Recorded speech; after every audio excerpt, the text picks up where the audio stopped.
નમસ્કાર મિત્રો, અમારી ચેનલમાં આપનું હાર્દિક સ્વાગત છે।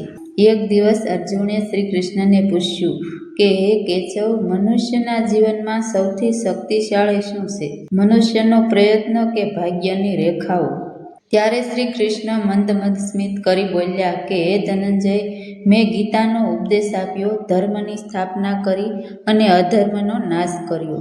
પણ જુઓ, મારો જન્મ કારાગૃહમાં થયો, મારું પાલન ગોકુલમાં થયું, મને રાજ્ય દ્વારકામાં મળ્યું અને મારો અંત વનમાં થયો। હું ઈશ્વર હોવા છતાં પણ માતા યશોદાના આંગણે સદા ન રહી શક્યો। હું રાધા સાથે આખું જીવન વિતાવી શક્યો નહીં અને કુરુક્ષેત્રનું યુદ્ધ પણ ટાળી શક્યો નહીં। તો હે પાર્થ, હું ઈશ્વર હોવા છતાં પણ વિધિની રેખાઓથી બંધાયેલો રહ્યો। પરંતુ આ વાત યાદ રાખજો, ભાગ્ય માર્ગ બનાવે છે, પણ તે માર્ગ પર ચાલવું મનુષ્યને જ પડે છે।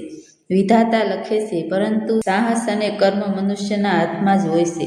હવે તમે જ કહો, આ જીવનમાં મોટું શું છે, ભાગ્ય કે કર્મ? તો મિત્રો, આ હતી સરસ મજાની કૃષ્ણ અને અર્જુન સ્વાદની કથા। જો તમને આ કથા ગમી હોય તો વિડીયોને લાઈક કરી, ચેનલને સબસ્ક્રાઈબ કરી, કોમેન્ટ કરી દેજો। જય શ્રી કૃષ્ણ।